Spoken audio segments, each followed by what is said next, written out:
I, male 45, have been married to my wife Amy, 45 years old, for the past 15 years. I work as an executive at a company, while my wife is a homemaker. She used to work at a plant nursery in her 20s, but after we got married, she chose to be a homemaker.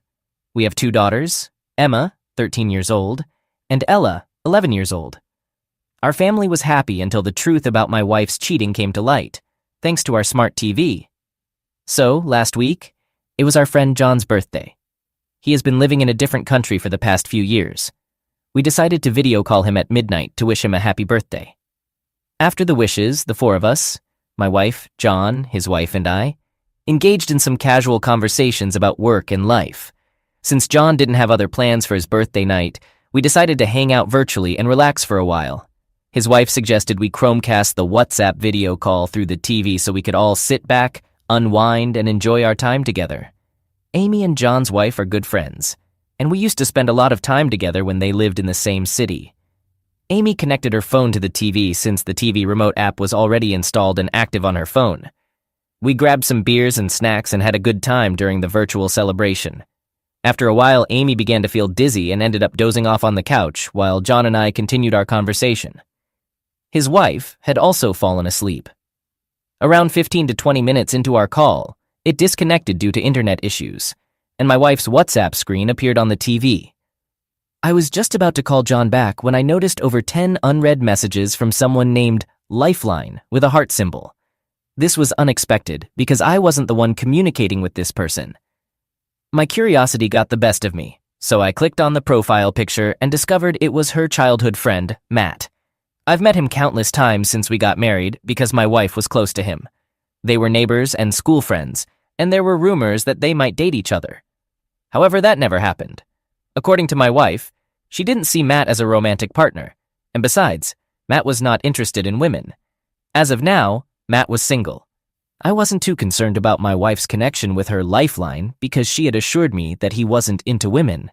However, just then another message appeared in their chat. "Baby, I miss you." This raised some concerns, prompting me to look into the situation. I hesitantly opened the chat with Matt. It became clear that my wife had been chatting with him all along through her phone while we were on the video call. Unfortunately for Matt, my wife unexpectedly fell asleep without giving him a goodnight kiss, which explained why he was flooding her WhatsApp with messages. After he saw the blue check marks on his messages, he expressed things like, "Why aren't you replying? Is everything okay? I can't sleep without your goodnight kiss. And I can't stop thinking about today's session. OMG, you were so good today." This couldn't possibly be a conversation between close friends. At that moment, I was absolutely certain that their relationship went far beyond mere friendship. I scrolled up in their chat history and discovered that they engaged in graphic messaging almost every night. The chats had occasional flashes of X-rated photos and videos in between, which gave shivers down my spine. I felt numb, yet an insatiable curiosity drove me to find out everything that had transpired between them. While my wife peacefully slept on the couch, I sifted through the graphic content she had shared with her secret lover. The chats occasionally included detailed photos and videos, which only added to my distress. I was emotionally overwhelmed, but I couldn't resist delving into the details. I wasn't sure how to capture screenshots from the TV, so I used my phone to take pictures of the screen. After snapping 5 pictures, I decided I had seen enough evidence. My primary desire was to understand how and why this had happened. I wanted to vent my frustration, but I was at a loss on how to confront her. It was 2 a.m., and I had consumed numerous beers along with a few shots of scotch, leaving me with little energy to do anything but scroll through their conversation. My failed marriage was laid out before me on the large TV screen, and everything felt devoid of meaning. She had shared even the most private details of our moments together with her lover. In fact, after each private moment between us, she would repeat the same with him, as if trying to make up for his feelings. I was utterly repulsed by this discovery. I wanted to pinpoint when all of this had started, so I continued scrolling. But it seemed like an endless abyss, growing deeper with every scroll. By that time, Matt's messages had ceased, and an eerie silence enveloped the house. I felt like I was in a haunting nightmare.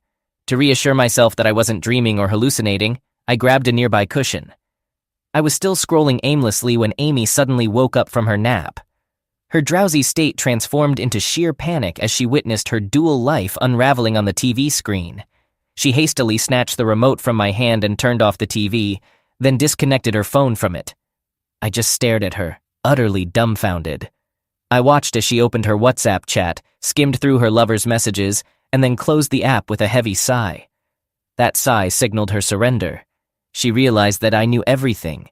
She gently held my face in her hands and drew closer, pleading, "Baby, I can explain. Please, listen to me." I gazed back at her and responded, "All right, go ahead and explain." Her surprise was evident. She had expected me to react with anger and refuse to listen. If it were 2:30 p.m. instead of 2:30 a.m., I might have reacted the same way. I was on the verge of passing out, partly due to the alcohol and mostly due to the shocking truth unfolding before me. I reiterated, "Explain, damn it." She struggled to find the right words and stammered, "Well, actually..." You know what? Don't bother," I interrupted. "You know you're in trouble." With that, I stumbled my way to the bedroom and she followed. I turned to her and while slamming the door in her face, told her to stay out. I heard her knocking a few times, but I soon drifted off into unconsciousness. The next morning, I woke up with a heavy head and a fuzzy memory of the previous night. I left my room to grab a bottle of water because my throat was parched. As I emerged from my room, she hurried toward me, and all the distressing memories of the previous night flooded back. She attempted to hug me, but I asked her to step back. She withdrew with teary eyes and a forlorn expression. She insisted that I had misunderstood everything. I ignored her and walked over to the refrigerator to get a water bottle. She continued to pester me, claiming I was overreacting, that he was just a friend, they hadn't had a physical relationship, and it was all innocent flirting. I wasn't prepared for a confrontation, but her feeble excuses only fueled my agitation, and I raised my voice. "Seriously? Who in the world sends explicit photos to their male friends? And what's the deal with all that sexting? Wasn't he supposed to have no interest in women? How did he suddenly become interested in your private parts?" It was a Saturday morning, and thankfully my children weren't at home. They were spending their summer vacation with my parents that week. I fixed my gaze on her, silently demanding an explanation. My mental state was in shambles.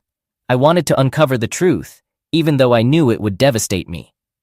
I yearned for her to confess every detail of her wrongdoing, yet every time she opened her mouth, I felt nauseous. I clenched my teeth, urging her to speak, only to silence her when she did. I don't know what I was doing. I recognized that I acted irrationally, but how else would someone react upon discovering that they'd been deceived for 15 years and their entire marriage was a lie? I guzzled down an entire bottle of water in one go and then demanded that she confess everything from the beginning, or I would confront that two-faced lover of hers and give him a serious beating. This time, instead of concealing or pleading, she decided to reveal the truth. She admitted that she and Matt had always been lovers. They initiated a physical relationship in high school and had continued it ever since. However, Matt was an idle individual who forthrightly told Amy that he couldn't financially support her. To provide some context about Matt, he's a high school dropout who has never earned a single penny on his own. His parents owned several properties in the suburbs, and the rental income from these properties barely covered his expenses. I had met his parents a couple of times during my visits to Amy's house. They were worried about Matt's laziness and urged Amy to advise him on finding a job or starting a business. Everyone, except Matt, was concerned about his future. Anyway, getting back to the point, Amy admitted that she had severed ties with Matt several times due to his commitment issues, but he always managed to win her back. Surprisingly, Matt had no qualms about Amy dating other men, even though he had never dated anyone else but her. She had a couple of boyfriends before we started dating, so this seemed plausible to me, albeit unusual. What kind of lover does that? Lazy, maybe.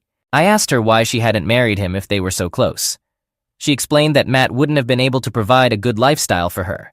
Additionally, Amy herself never had a stable job and didn't have career ambitions that would allow her to be the primary breadwinner. So she chose to be financially dependent and lead a double life. I had one final question. Were the children mine or Matt's? She swore that they were mine, but I remained skeptical and continued to doubt her. She offered to arrange a DNA test if I wasn't convinced. She explained that she couldn't risk having children with Matt because she was afraid that if her secret came to light, and I abandoned the children, Matt wouldn't be able to raise them, even if he wanted to. I wasn't sure whether to feel relieved that at least the children were mine. I told her to leave the house or else I would expose her truth to everyone, including the girls. They might be young, but they were smart enough to understand the situation. She pleaded with me not to tell our daughters, fearing they would hate and disrespect her. I refilled the water bottle, grabbed a few beer bottles, and retreated to my room, locking the door. I sat in front of my laptop staring at the screen for over an hour. I didn't know what to do next, or who to talk to. The truth was eating me up from the inside, making me feel suffocated. After finishing off the beer bottles, I left my room, grabbed my car keys, and drove to my in-laws' place, which was about a 30-minute drive away.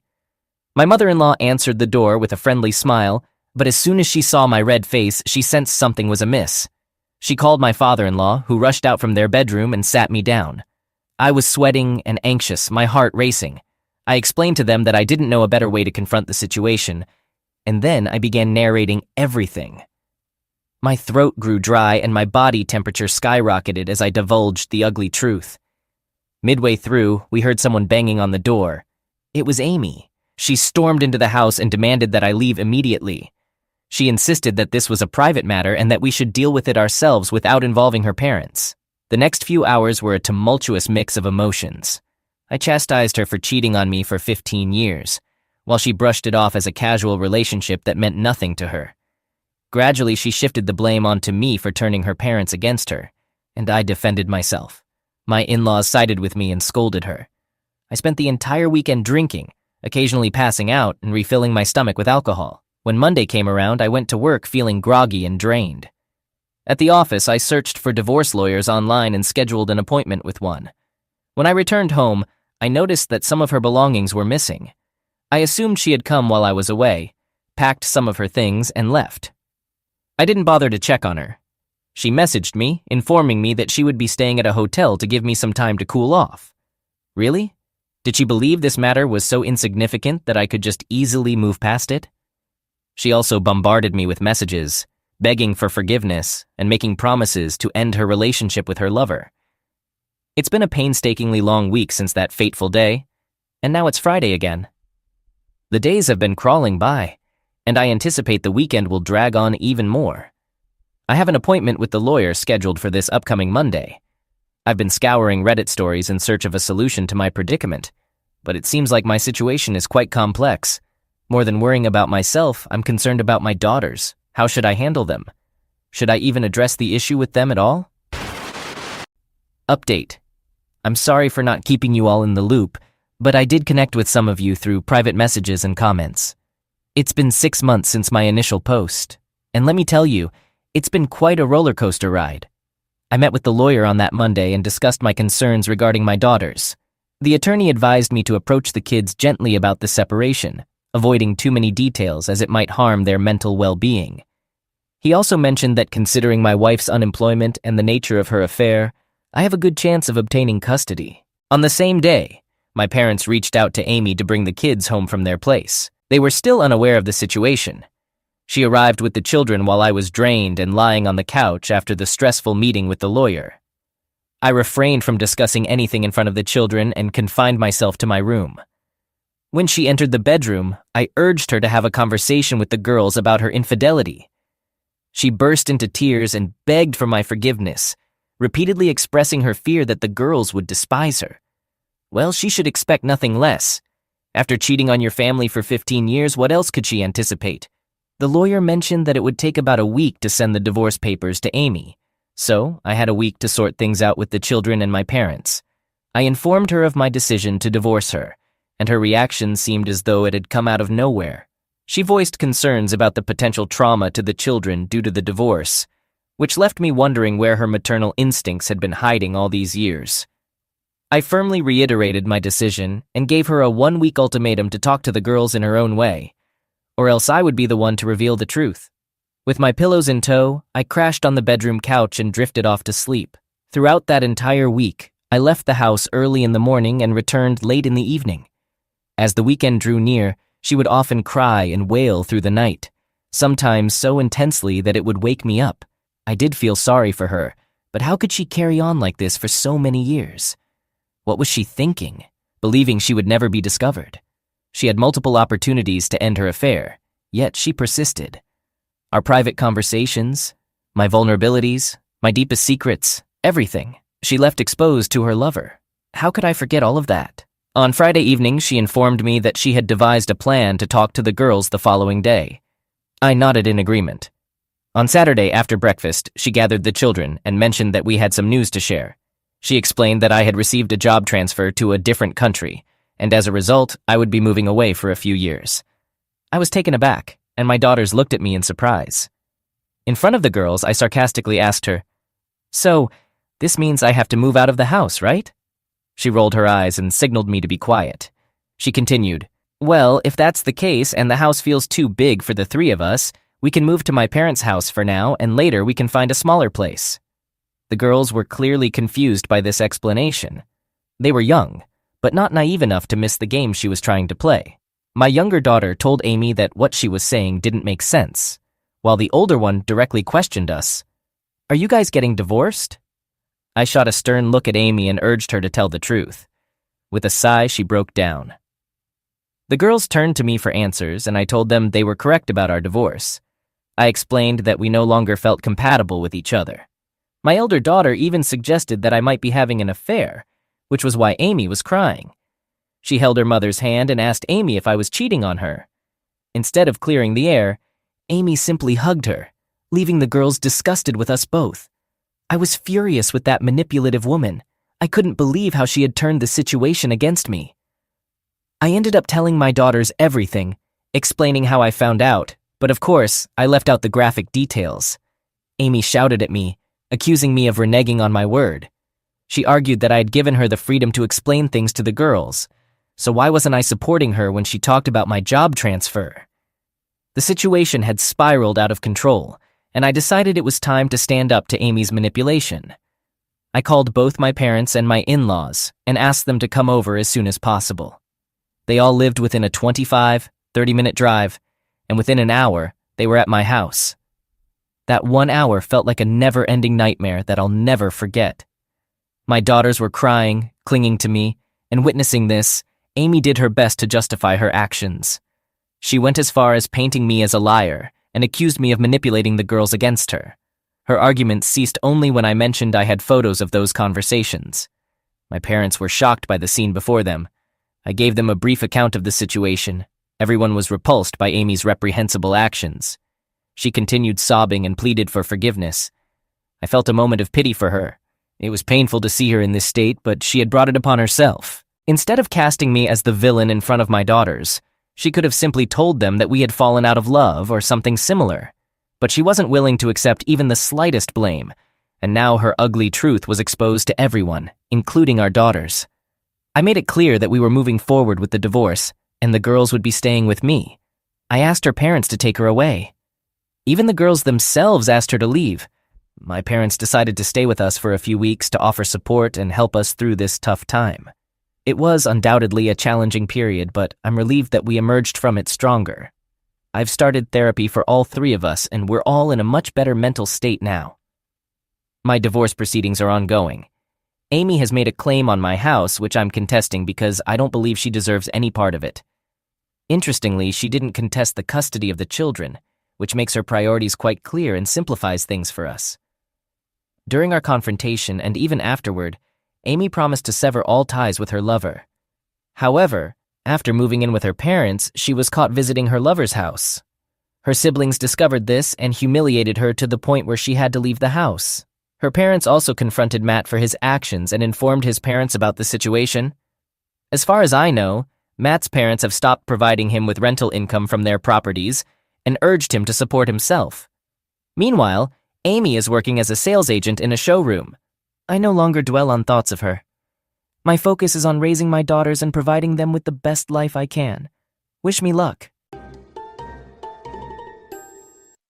Story 2.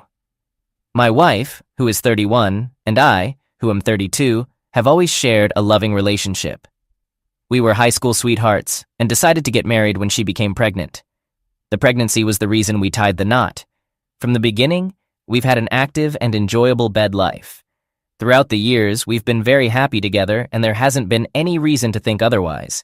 However, raising our son has been quite challenging since he's always been prone to illness. Doctors initially suspected anemia, which made his health struggles more complicated. As he reached the age of 13, these issues became more frequent. He would often experience severe trapped gas, causing him to hunch over in pain and feel immobilized. Fatigue plagued him, no matter how much he slept. He also suffered from constant lightheadedness and occasional dizzy spells that seemed to appear out of nowhere. These health concerns were frustrating because they were unpredictable, and we struggled to identify their root cause. I empathized deeply with my son's suffering, especially because no one in my family had experienced such an illness. We never conducted a genetic test to determine the source, assuming it might be related to my wife's side of the family.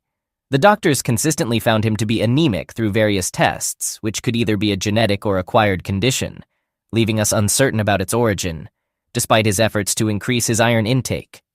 Our family went through a lot due to our son's health issues, and it became our new normal. Fortunately, we decided to consult a different doctor, who eventually diagnosed him with celiac disease.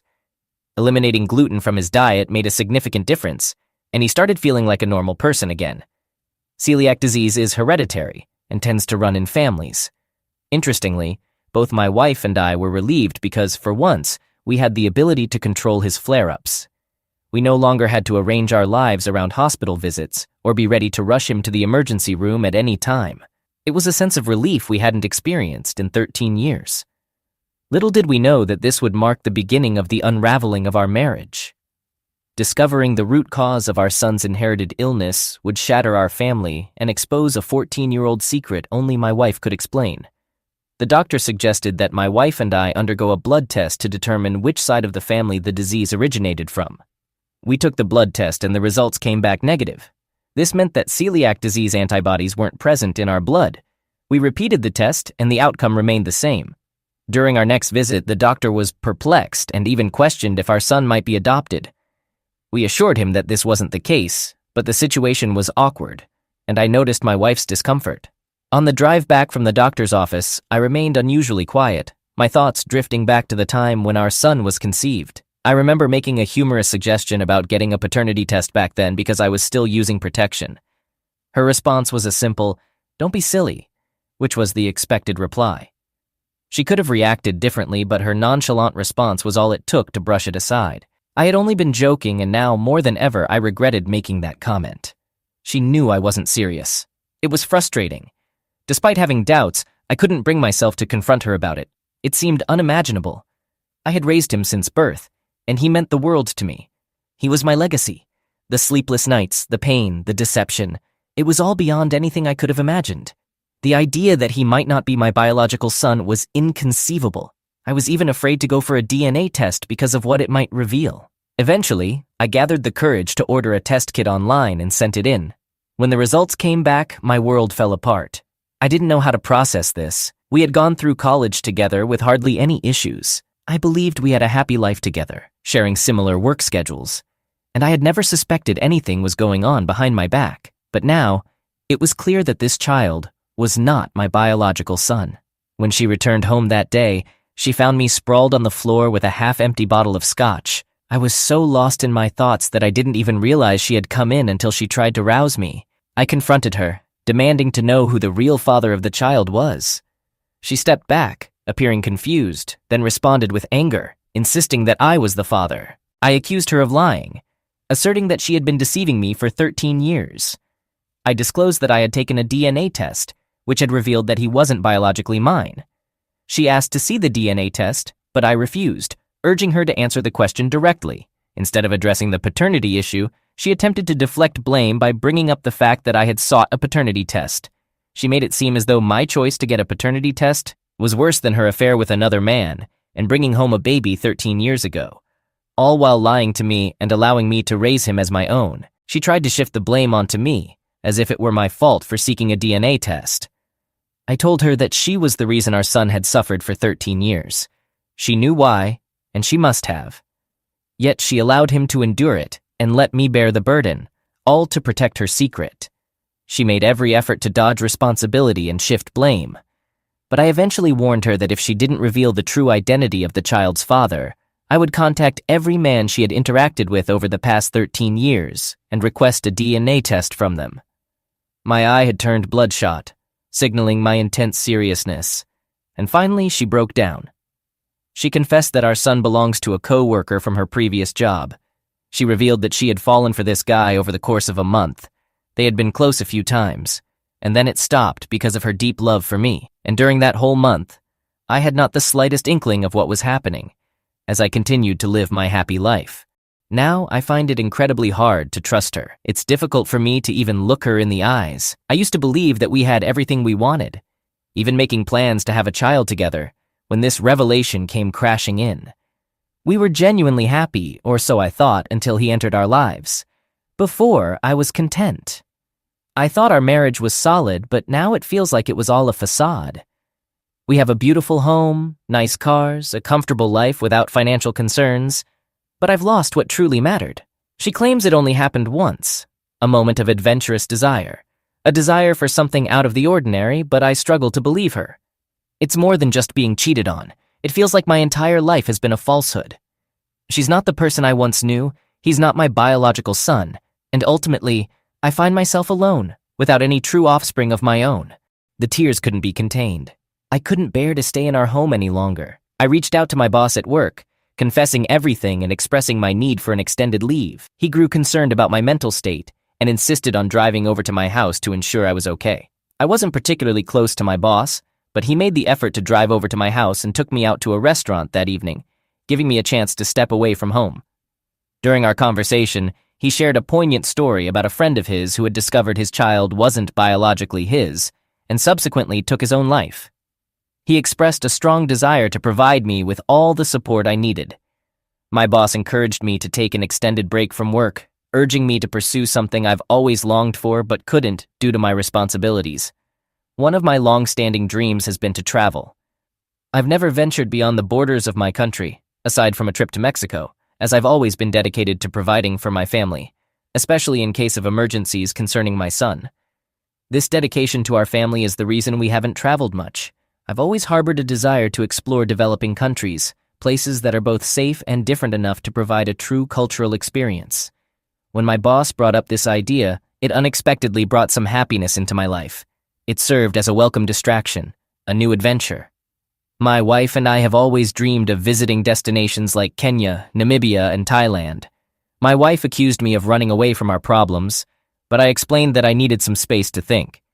The situation has taken a toll on me, and I can't look at our son the same way. It's important to clarify that it's not his fault. I've cherished that little troublemaker since before he was born. However, my current feelings are different. I can't help but view him as someone I've raised, yet he's not truly my son. This connection has been shaken to its core. With everything that's happened, I needed a break. So I applied for a tourist visa to Kenya, and surprisingly, I got it within just 24 hours. It gave me something to look forward to, and I'd recommend to anyone going through a tough time to travel somewhere with a different culture. It's a perfect way to temporarily shift your focus. I knew it wasn't the ideal time to visit Kenya, but the distraction was exactly what I needed for my mental well-being. For a few hours, I could escape from thoughts of my son and wife, and simply be in the moment, surrounded by the locals and nature. I had a blast. I went snorkeling, enjoyed boat rides, and experienced the genuine warmth in the eyes of people I'd never met before. It was precisely what I required during that period. After spending a week in Mombasa, I decided to return home to sort things out. I had made up my mind to get a divorce from my wife. Upon my return, I felt like going back to where I'd just come from because home didn't feel like home with her around. I couldn't look at her, couldn't stand the sound of her voice, and I had even started distancing myself from my son, which made me feel absolutely miserable. My son is a bright kid and he already senses that something is wrong, but I can't help it. I want to make it clear that I will never abandon my son under any circumstances. I feel disconnected from him, but I attribute it to the shock of recent news. Nevertheless, it needs to change, and I'm well aware of that. As for my marriage, my wife suggested we seek marriage counseling, claiming that her affair happened a long time ago, and she's been faithful since then. But how can I be sure she hasn't cheated on me again? I used protection when I was with her, while she was having unprotected sex with a former coworker. She knew 13 years ago that the child isn't mine, but chose to lie for all those years. How can I trust anything she says? That's why I asked for an amicable divorce to give myself a chance to heal. I suggested we share custody of my son, and I would still be his legal father because I still care about him deeply. None of this is his fault, and I want what's best for him. At this point, my wife agrees with everything. However, I'm worried that my feelings toward my son might change over time, and that terrifies me. I've also told my soon-to-be ex-wife that she needs to reach out to the biological father and inform him. It's better for everything to come out in the open now. She initially wanted me to keep this secret from the biological dad, as well as from our family and friends. I agreed for the time being, but once the divorce is finalized, I'll contact the biological dad, and I'll have to break the news to my parents, which won't be easy for them to accept. I'm still young, and I believe I can start a new family, which might be the best way to move past this betrayal. Currently, I've already initiated the divorce proceedings, and it should be finalized within the next 5 months. In the meantime, I'm actively looking for an apartment, and I intend to leave the house to my soon-to-be ex-wife and my son.